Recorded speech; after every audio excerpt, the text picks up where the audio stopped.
Hi. So I'm going to be making a chopped lighting tutorial. For this video, I'm using After Effects, but I'm pretty sure you can kind of mimic this in Vegas. So bear with me. I'm going to be remaking the lighting I did for this MMV and this scene specifically. Here's the scene with all the characters like blurred and stuff. I'm sure you know how to use blur, so I'm not gonna go through all that. But the lighting is honestly really simple. I like to start with the background, so I'm going to go to like this bar map specifically. You can just pre-compose it. What I like to do is duplicate the bar, right? And then go to your effects and use the gradient ramp. Drag it onto your thing. I like to start with making it black and then going to multiply so that it'll darken the map. We'll just make it really dark for now because when you add like the lights and stuff, it'll get brighter. So then you duplicate that and then you use your classic color dog, which I'm sure if you use Vegas you're familiar with, and then whatever color you would want to pop out, that's when you would change the gradient ramp colors to some shade of blue. Since most of the map is blue, I'm just gonna copy and paste what I have. But you would do that, right? So now it looks more blue. After that, just mess with the opacity. This might be a little too blue for my liking, so I'm gonna lower it a bit. Because like a bar is supposed to be dark, so you want it to still be a little dark. So as you can see, like the lights and stuff aren't glowing and it's kind of like darkened because of how dark you made your first gradient. All you really can do is new, solid. And you see how the lights are red, so you would want it to just be red. And then you can go to the shape tool, make sure you're clicked on the solid and just like make a circle. Push F on your keyboard to feather the circle.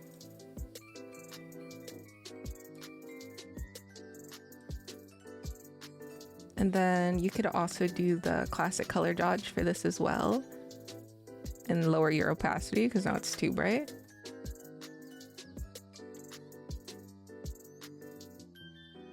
And now it's like giving off that effect that it's glowing around the sign. You could do this for all of them, but I'm only gonna do the one that's gonna show up in frame. And I feel like because the bar is blue and the light is red, there should be like remnants of like purple. So I made like another solid that's blue. So you can just duplicate this, go to your layer settings, solid settings, and change it to blue. And now it's purple.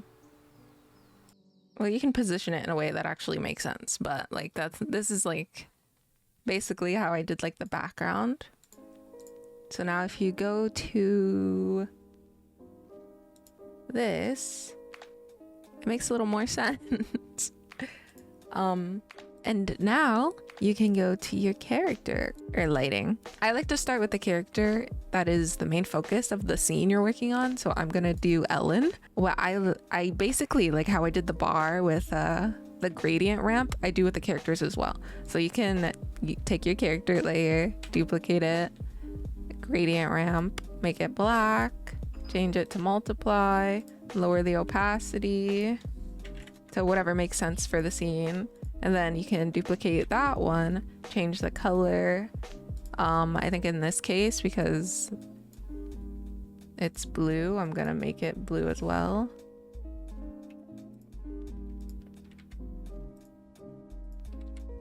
I learned this tip from SpriteFan 2. If you want to see how things are being affected in other compositions at the same time as you're working on a newer composition, all you have to do is go to this thing that I'm hovering over, make sure you click on it, push the lock icon, and then click on whatever composition you're currently working on, and now they're side by side. I don't think I explained that well.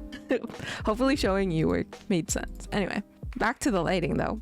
Make sure you, when you make the new gradient ramp for the color, you change it back to color dodge. And then you can tweak the opacity to your liking. I did that for some reason. You would just have to play with it. And then I think what I did was I click on the layer that I just tweaked with the blue gradient ramp.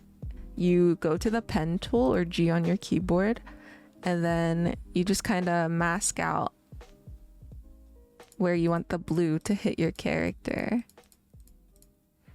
I think I did something like this, and then push F on that same layer and then feather it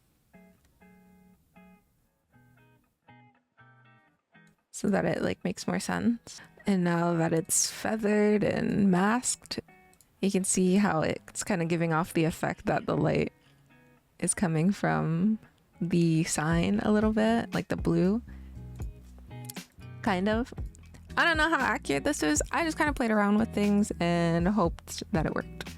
Now you duplicate that one. You push M on your keyboard, delete the mask, because you're not going to reuse the same mask for the red. I'm going to do the red from the sign as well.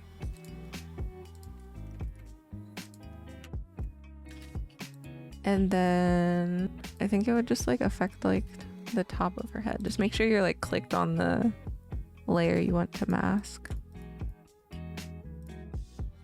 And then you feather that.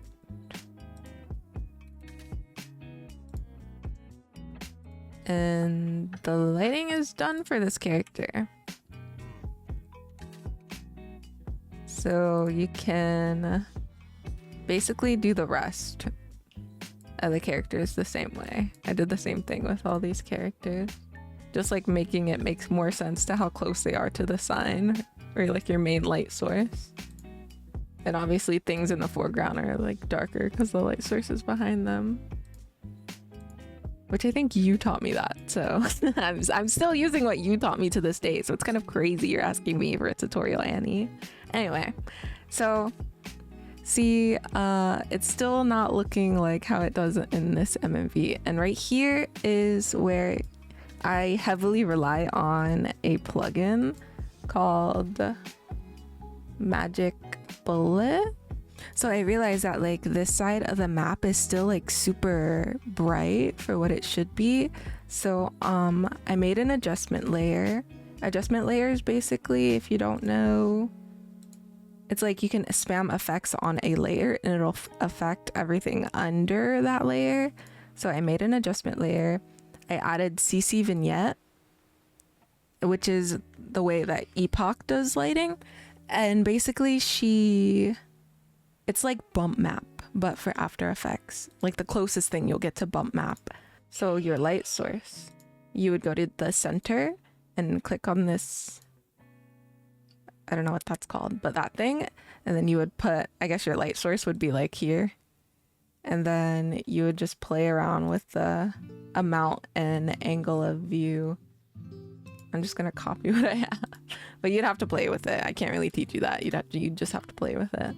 Now it's like super dark on that end and the light source is more bright in a way.